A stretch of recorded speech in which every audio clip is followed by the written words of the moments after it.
Smith's biological daughter was brought back to the Smith's house, and my adoptive parents called me a fraud and tried to kick me out. My older brother gave me a cold look and told me to get lost. Even my first love, my fiancé, watched as I got drenched in wine by the biological daughter and demanded I apologize to her. He said, "I've always loved Nancy. You, a fraud that's taken her place, just make me sick." But what they didn't know is that I'm kind of a lucky charm. Winning $200 million in the lottery was just the start. After a trip for filming, I casually bought a lottery ticket and won $200 million. I was thrilled and rushed home to share my joy, only to find out I was just a mistake, swapped by the nanny, not the real princess. Her name is Nancy. She's strikingly pretty and was sitting gracefully on the sofa, enjoying the compliments from all the Smith family relatives. Even my strict adoptive parents were all smiles, charmed by her. "Oh no," they said, they were no longer my parents. Trembling, I asked, "Then where are my real parents?" Amy sneered, "You mean those country folks?" Nancy jumped in, "Mom, don't say that. Alice's biological parents might be poor recyclers, but they managed to raise 3 kids. I'm sure once Alice goes back, she'll do just fine."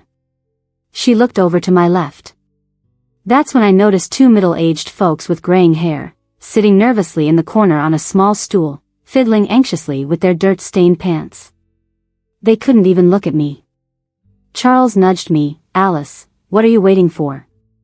Those are your real parents. Go recognize them." Still reeling from the shock, I was pushed to the floor. Laughter erupted around me. The couple referred to as my biological parents rushed over. The woman wiped her hands on her shirt before helping me up. "Alice, are you okay?" I didn't say a word. Tom waved over 2 security guards. "Alice, since you're not the Smith heiress and you found your real parents, get out of the Smith house now." Gazes, sharp as needles, pierced me from all directions. A sparrow trying to be a phoenix. A fraud is a fraud. Better run back to the countryside and go back to picking trash. Really thought being the Smith princess for 23 years meant you'd be one forever? Those I once saw as family now stood there, mocking me with cold disdain. I'd come to share the joy of winning the lottery with them, only to be kicked out. Like a soulless zombie, I stood there, at a loss. My biological mom sighed and gently urged me out. "Alice, let's go home." Before leaving, Nancy, all smiles, handed me an invitation. "Alice, there's a charity banquet this afternoon. You were once part of the Smith family, so come join the fun." Despite her gentle looks, Nancy's words often carried hidden barbs, much like Amy's. I coldly watched her extend the invitation towards me. Charles snorted from the side, "Nancy, you're being too generous. Alice's family is poor. Attending a banquet? She probably can't even afford a dress." With each word, my biological parents hung their heads lower. I clenched my fist, snatched the invitation, and forced a smile. "Thank you. I'll be there." I turned to leave, laughter echoing behind me. On the way home, my mom kept stammering about our situation. I had 2 twin sisters in high school, bright and well-behaved. But I stayed quiet, head down. My dad glanced at me, then nudged my mom with his calloused hand. I looked up in the direction he pointed. It was at a high-end, well-known cafe, packed with stylish young women, buzzing with the latest big-name collaboration. Mom peered at the price board, hesitated, and finally pulled out a bag full of cash, all wrinkled 1s and 5s. Ignoring the judging stares from passers-by, she counted out 338 yuan for my dad, "Get 1 for Alice." 338 was the price of their signature, most expensive drink. No need, I tried to stop him but was too late. Dad emerged, sweaty, with a takeout coffee and a dinosaur plushie. "Alice, young folks like you probably love this. It even came with this, try it and see if you like it." Tears pricked my eyes as I took the toy and coffee, nodding, "I like it." About an hour later, I arrived at my new home, an old but tidy place in the village. My sisters had dinner ready and stood shyly in the doorway waiting. After lunch, Dad did the dishes while Mom prepared to take my sisters to school. But then someone came by with a delivery. Mom hesitated, reaching for her coin purse, but I stopped her hand. "I'll take Emily and Jane to school." I called a rideshare, dropped my sisters off, and slipped them each 200. "If I'm late tonight, get a ride home and buy something nice for them." "Thanks, sis." I left school and had the driver take me to the lottery building. After cashing in a jackpot of 200 million, I spent 20 million on a villa downtown and bought a Porsche. Finally, I drove the Porsche to the mall to pick out a high-end dress. After getting my makeup done, I headed straight to the charity gala. This charity event was led by the Vivian Group, and prominent families like the Smiths and the Johns were all involved. So, most attendees were old friends of mine. I roamed around with a glass of orange juice as usual. Nancy spotted me, and her smile froze instantly. "Alice, I thought you wouldn't show up," she suddenly called out to me. Squeezing through the crowd with a forced smile, she asked, "Alice, how's the new place? Did your mom and dad collect a lot of junk today?" Her words sparked laughter in the crowd. "Who's that girl talking to Alice? Never seen her before." "You don't know?" The buzz today is that Alice isn't the real Smith daughter, she's the daughter of some junk collectors. The real Smith princess is Nancy, who was switched at birth by the nanny. Junk collectors. That's got to be filthy. Gross just thinking about it. How is Alice even here if her family is so broke? That dress she's wearing doesn't look like something a junk collector's daughter could afford. Nancy feigned innocence, continuing, "Alice, where'd you rent that dress from? Was it expensive? Need me to lend you some money?" "The dress," I muttered, playing with my fingers nonchalantly. "Not too pricey, just a couple million. Thought I'd have some fun." Nancy smirked, not believing a word. No surprise, since in her eyes, without the Smith family status, I couldn't possibly afford it. People around started whispering, "Are her real parents junk collectors? How could she afford a dress like that?" I chuckled, "You should ask Nancy about the money. She's lived with them for over 20 years after all." Maybe my words hit a sore spot, stirring unpleasant memories for Nancy. Her eyes glinted with malice as she glared at me. Feigning sympathy, she said, "Alice, if your family can't afford it, just admit it. Don't resort to improper means. Your parents would be heartbroken." She didn't specify what she meant by improper means. But in this crowd, things didn't need to be spelled out to be understood. People's gazes turned even more contemptuous. Only a dirty mind sees everything as dirty. I glanced at Nancy's clenched fists and lazily said, "Oh, right. I almost forgot to tell you all, I won 200 million in the lottery." The crowd erupted. Nancy's face couldn't hold its composure any longer, her expression fell. "Congratulations, Alice," she said through gritted teeth. I shrugged, unbothered, and poured myself more orange juice. Just then, Nancy's voice rang out, "John, you're finally here." My hand shook, spilling orange juice from the glass.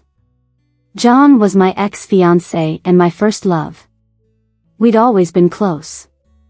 Before I left for college abroad, he gave me a cherry blossom brooch, promising he'd wait for me. 6 months ago, he took over William Group as CEO. I returned after graduating and entered the entertainment industry, luckily landing my first script. Everyone envied me for having a perfect fiancé, handsome, wealthy, and deeply affectionate. Until 2 weeks ago, when he suddenly broke up with me and pulled his funding from my project. When I got the breakup news, I just finished shooting a scene. I broke down crying that night. Thank goodness my director was understanding and didn't hold John's actions against me, so I could finish filming. During this breakup, I maintained my pride, refusing to seek him out. Yet, here I was, running into him again. He walked in hand with Nancy, doting on her. "Nancy, why were you here so early?" Nancy glanced at me and giggled. "I didn't want you waiting too long, couldn't bear it." The boy who promised to wait for me now made the same promise to someone else. I closed my eyes, a suffocating feeling making me want to bolt. But Nancy didn't intend to let me go. She and John walked over to toast me, but just as they were about half a meter away, Nancy tripped. Her wine spilled in my direction. Oh! A sharp cry sounded, but it wasn't mine. Just then, a girl in an opulent dress walked past me, and got soaked by the icy wine. That's the favorite daughter of the Green family, and Nancy's the Smith princess. This's gonna be interesting. Funny, I saw Nancy aiming for Alice, yet hit Vivian instead. What happened? Everyone around was laughing with a bit of schadenfreude. Nancy hadn't expected to throw it at the wrong person. Just a moment ago, she was all high and mighty. Now, that attitude vanished in a flash. She blushed and rushed over to apologize. I picked up a box of tissues and handed it to Vivian. Vivian took the box from me and frowned at Nancy. You're the girl the Smith family brought back from the countryside, right? Just got back and they didn't teach you any manners. I get it.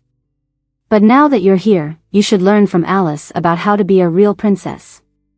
Don't end up being a wild chicken with no manners.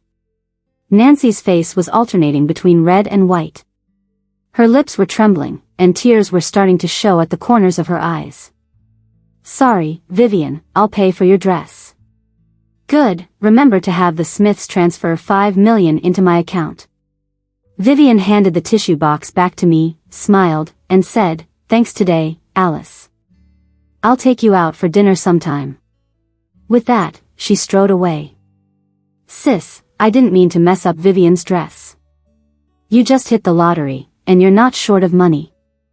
Can't you help me pay Vivian back? Nancy came over with a pitiful face, pulling on my hand.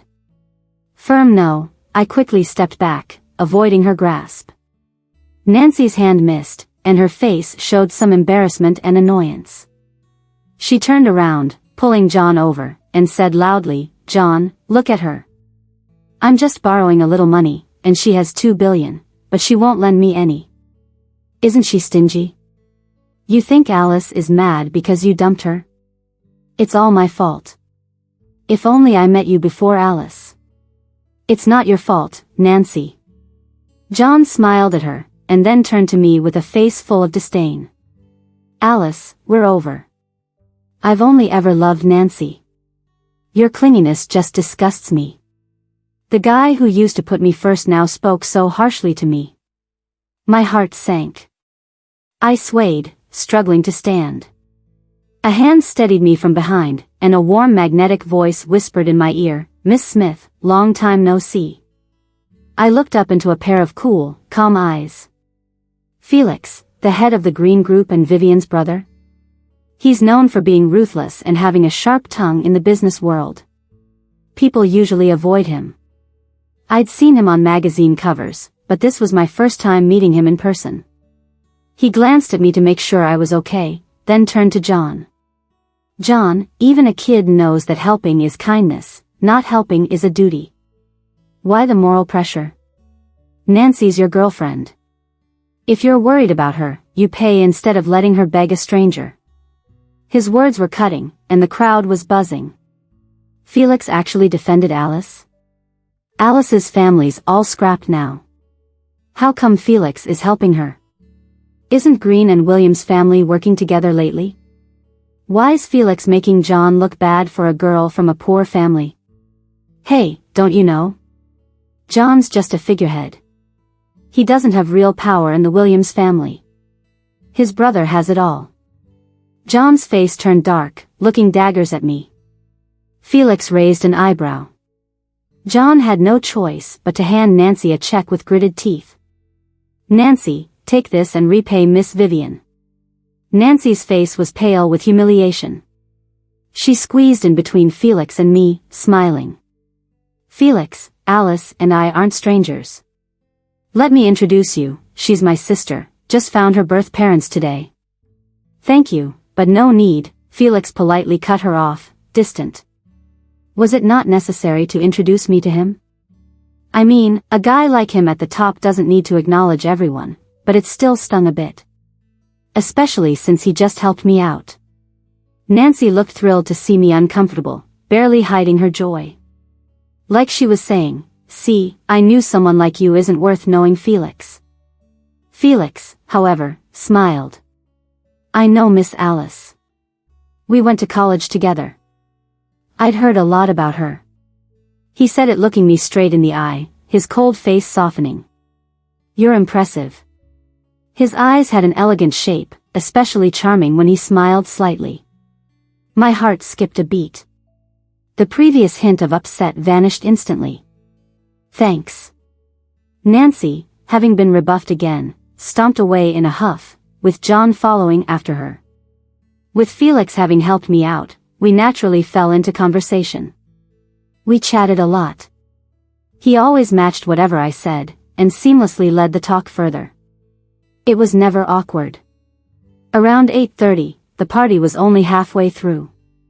I gently tapped Felix's shoulder to say goodbye. Felix stood up too. "I'll walk you out." "No, thanks, Mr. Felix," I laughed. "I'm just going to pick up my sisters from class." Nancy, sitting behind us, scoffed. Just the two of them. Getting into community college would be a stretch, always dreaming about Harvard. "Oh, right, I forgot. You dropped out of high school and couldn't even make it to community college either." I shot her a glance, not caring about how gloomy she looked, and just walked away. I waited outside the school for a bit. When the bell rang for night classes to end, students filed out. My two younger sisters saw me but were too shy to come over. "Who wants to sit in the front seat?" I opened the car door and waved them over. "Big sis just got a new car. Let's go home." Me. Emily shot her hand up and ran over. I leaned in to buckle her seatbelt and then opened the back door for Jane.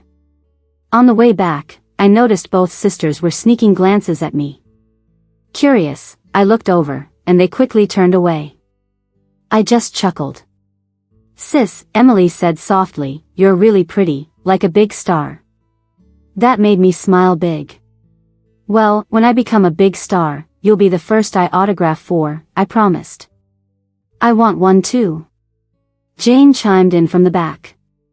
"Of course, one for you too, Jane." Emily tilted her head, blinking before carefully leaning over. "Sis, I got a notice from school today. I've been accepted early to Harvard." "What?" I couldn't believe it and slammed on the brakes. Emily suddenly pulled back, looking scared. "Sis, please don't be mad. I didn't mean to brag." She's just a kid, yet she looked so frightened. It broke my heart. It's hard to imagine what she went through in the past. Our parents seemed decent, they wouldn't treat the kids poorly. I gently patted her head. "Emily, don't worry. I'm not mad. I'm just surprised. My little sister is amazing. I'm so happy for you." "Really not mad?" Emily asked hesitantly. But Nancy got mad. When I told her I was top of the class, she hit me and told me not to tell Mom and Dad. As Emily spoke, her oversized school uniform sleeve slipped down, revealing bruises all over her arm. A wave of pain hit me. I knew Nancy was jealous, but I didn't think she was cruel enough to harm the kids out of spite. "Sis. I'm fine," I forced a smile. "Being good at school isn't wrong. You don't have to hide it. Let's go buy some cake and celebrate your acceptance." "Okay." "I want cake too," Jane added, clutching the seat with wide, cautious eyes. "Sis, I got into Oxford." I couldn't stop grinning. My sisters were both exceptional.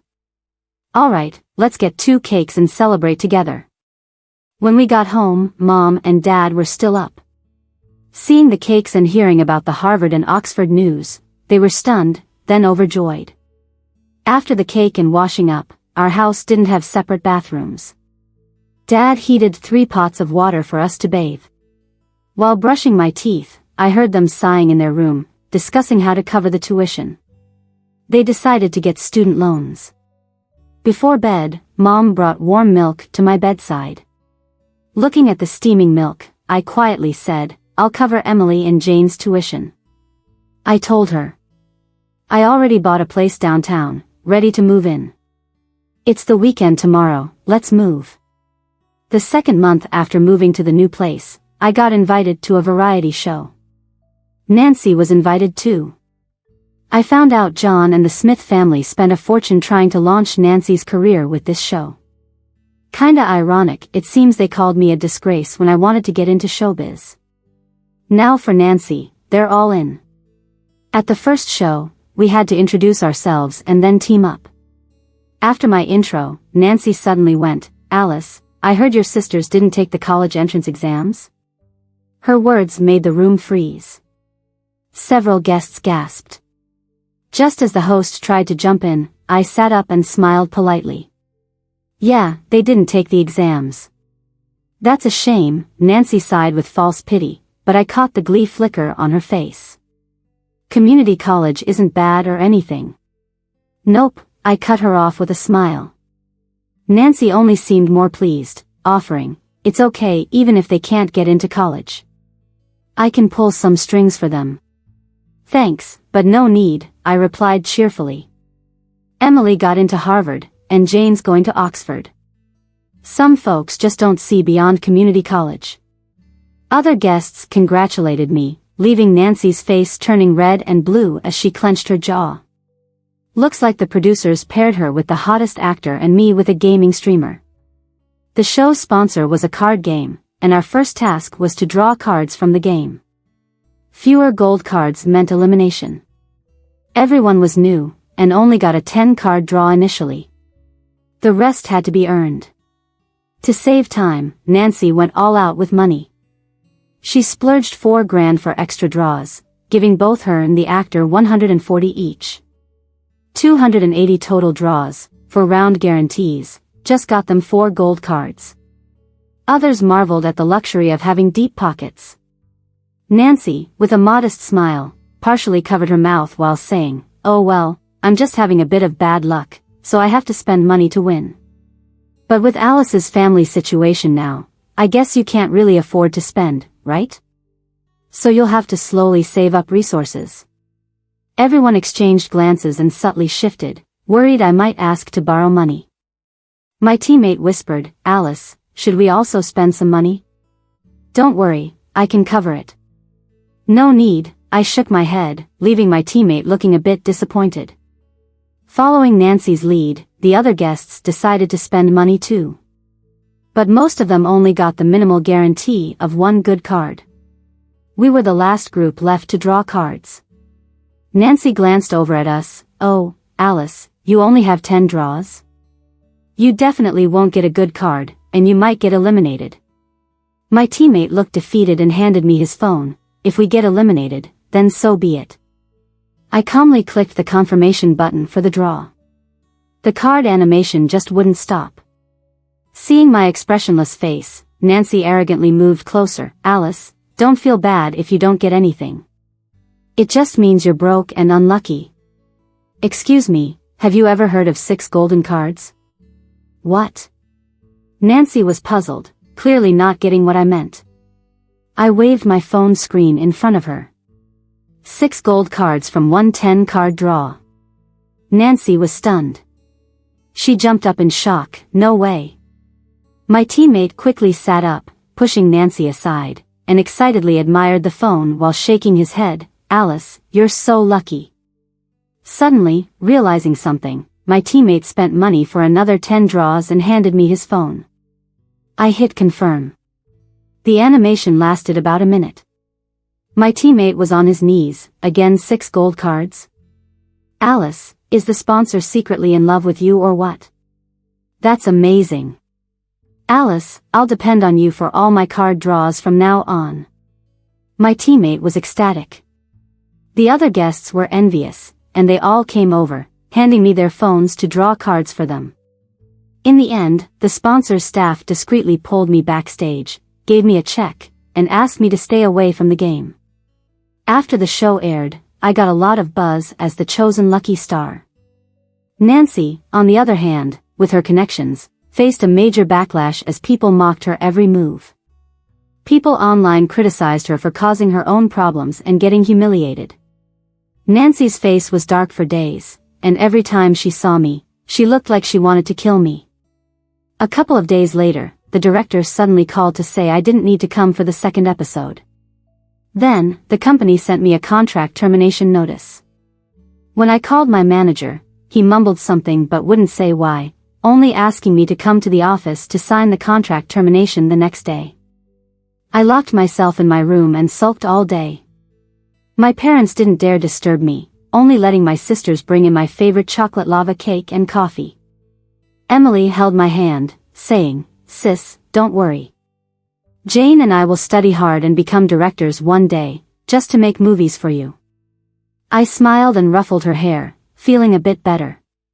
The next morning, I arrived at the company early. I sat in the meeting room, thinking about the upcoming discussion. Out of the corner of my eye, I saw Nancy and John coming in arm through the blinds. My manager was fawning over them, saying, "John, Alice's contract termination is ready, and the signing contract for Miss Smith is ready too.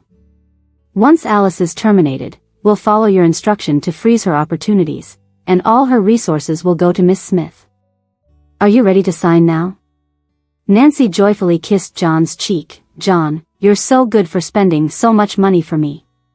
But do you think Alice would be mad if she found out I asked you to pull out as the investor for her first movie?" John gently reassured her, "Nancy, she's a nobody. Who cares if she's mad? I only care about you." I couldn't help but tighten my grip on my phone. Nancy despised me. If she was behind John's actions, it didn't really surprise me. But I didn't expect them to hook up before John and I broke up. I calmly walked over in my heels, smack. 2 slaps. One to John, one to Nancy. I put all my strength into it. Nancy was stunned and screamed, "Alice, you dare hit me." John looked furious and raised his hand to hit back. I met his gaze evenly. "I've recorded your entire conversation. You can hit me back if you want, but I can't promise I won't upload it online." "John, maybe you don't care since you're not a public figure, but what do you think will happen to Nancy? A cheater and a mistress, you two are honestly a perfect match." Nancy, terrified, held on to John's raised arm. "John, don't." John hesitated before reluctantly lowering his hand. His eyes flicked to my termination contract with disdain. "Alice, look at you now since leaving me. I'll tell you what, apologize to Nancy, and I might help you find a tiny company." "Excuse me, John." The boss burst in and interrupted him. He bowed and apologized repeatedly to John. John's smug look grew even more obvious. "Sign the contract to terminate her, and get her out of here." Nancy, nestled in John's arms, also glared at me smugly. "Huh. Sorry, John," the boss said, looking a bit startled, and awkwardly wiped the sweat off his forehead. "What I meant was, we can't end the contract with Ms. Alice anymore." Both John and Nancy were taken aback. The boss awkwardly smiled, trying to explain. "I just got a call from the director. Alice's first movie is out overseas, and it's a huge hit, breaking $6 billion at the box office. And Alice has been nominated for an Oscar. So, I'm really sorry, but we won't be terminating Alice's contract." He kept bowing and apologizing to me. "Ms. Alice, to make up for this, I can upgrade our agreement with you. You'll get an extra 10%. Nancy's face reddened with anger, tears almost welling up. She pinched John's arm, pouting, "John." John irritably patted her hand to calm her, then asked with a frosty tone, "Are you planning to give up William's investment for Alice? Just a heads up, if you piss off William and Smith, you'll lose a lot of business partners." The boss hesitated, looking troubled for a moment. I smirked. "When it comes to investments, if William can pull out, I can step in. I can invest $50 million into the company. Would that help with the cash flow, is Alice?" "Oh, that's fantastic, Miss Alice." The boss was overjoyed, prioritizing me over appeasing John and Nancy. "I'll call a stockholder meeting right away, and we'll sign the contract later. Sorry, Ms. Nancy, John, excuse me. Nancy and John were left furious, their faces dark as coal. I gave them a triumphant look and walked away without a backward glance. After signing the new contract, I became a shareholder in the company. After a brief chat with Tom, I left. In the parking lot, I bumped into Felix. I politely greeted him. Fancy seeing you here, Mr. Felix. Not really, Felix chuckled quietly, a bit awkwardly touching his nose.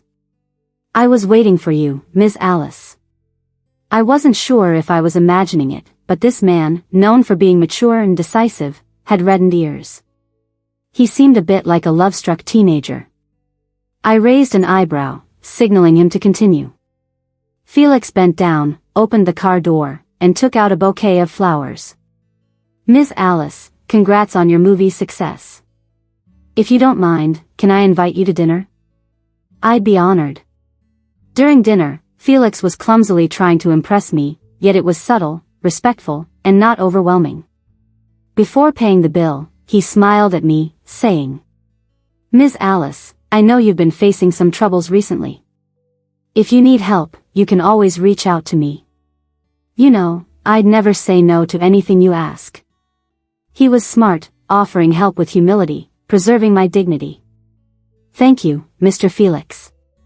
I appreciated his gesture but politely declined his offer of help. After John's sudden betrayal, I understood that relying on a man's help might offer temporary relief, but it's not sustainable. I'm not someone who's content with just temporary success. But I did like Felix. Since I liked him, I wanted to keep a little room for us to potentially connect. I've never hidden my feelings. So, when he dropped me home, I invited him to my premiere. Felix looked surprised for a moment before smiling warmly. I'll be there on time, Ms. Alice. I smiled and closed the car door. You can just call me Alice. At the premiere, Felix dressed smartly and sat on my right. I brought the jacket he had lent me before and handed it back. I've washed it. Thanks for helping me out last time. It was my pleasure. This was my first time watching my own movie. Felix watched attentively. Throughout the movie, I felt a light touch on my fingertips resting on the armrest. Looking down, I saw Felix's hand also placed there. His fingers carefully brushed against mine, then withdrew quickly, his fist clenching and unclenching nervously. In the glow from the big screen, I saw his side profile slightly red. I placed my hand on top of his. Felix hesitated, glanced at me, and then firmly held my hand. When the premiere ended, it was met with thunderous applause. I put on a cap and sunglasses, discreetly pulling Felix out the front door to avoid being caught by the crowd. Felix let me lead him, but at the cinema entrance, I noticed Nancy standing alone, looking around. I wasn't sure who she was waiting for. Felix stepped in front of me, blocking my view, with a hint of jealousy in his voice. Don't bother looking at her. I couldn't help but laugh. All right, I won't. My first film was also a huge success domestically, and I became popular again, even winning an Oscar. To celebrate, my parents rented a ferry. During dinner, they handed me a file mysteriously. It was a stock transfer document from a listed company, with my mom as the transferor and me as the transferee. I was a bit puzzled. My dad clumsily tried to explain, when we moved, you gave us some money to start a business. We didn't know what to do at first, so we tried stock trading. It went well, and then Emily and Jane suggested starting a company. So, we did. Now it's gone public. We figured you're busy and probably have expenses, so we decided to transfer the stocks to you. If you don't want to get married in the future, having this money is a good backup. My eyes welled up, and tears started streaming down. When I lived with the Smiths, they never liked me. They kept urging me to return after I went abroad for school using my part-time job money. Not because they missed me, but because they wanted me to come back and marry John for their own benefit. All these years, I never felt any family warmth from them. At night, I couldn't sleep, tossing and turning, so I tiptoed downstairs to take a walk outside. There was no moon tonight, and the lights in the neighborhood were dim. Mosquitoes buzzed everywhere. After getting bitten a few times, I decided to head back. Suddenly, a shadow darted in front of me. "Alice, I hate you. Why don't you just die?" I dodged quickly. The figure missed me and fell to the ground. In the dim streetlight, I recognized Nancy. Her hair was a mess, and she had dark circles under her eyes. She was holding a fruit knife, and when she saw me, she charged like a madwoman. The hatred in her eyes was as if she wanted to tear me apart. I ran as fast as I could, losing one of my slippers in the panic. Thankfully I wasn't far from home. I slammed the door shut behind me. Nancy couldn't get in and just screamed her head off outside. I could hear her stabbing the door with the knife. My family woke up from the noise, checked on me anxiously to make sure I wasn't hurt. Emily called the police, and soon Nancy was taken away. I was still shaken, hugging a pillow as I sat against the wall. Emily later told me that someone had seen Nancy slashing a poster with my face on my movie premiere day and writing nasty things on it. The video went viral, and Nancy got attacked online for a whole week. The Smiths and John spent a fortune on her, but she threw it all away. And somehow, Jane said, puzzled, the Smiths suddenly went bankrupt. Smith's older brother got into a car accident and didn't make it. Now they're calling Nancy bad luck, and she's been camped outside our house for days. After Nancy was taken away by the police, Mrs. Smith showed up too. I hadn't seen her in months. She looked old and worn out. Emily offered her some warm water, and she sat with the cup, hesitant to speak. I asked Emily and Jane to leave the room and handed Mrs. Smith a bank card. "There's 500,000 here, the password is 6/8. My tone was flat. "Consider it a repayment for raising me." "Alice," Mrs. Smith clutched the card, breaking down and sobbing into her knees, "I should never have brought her home. Ever since then, we've had nothing but trouble.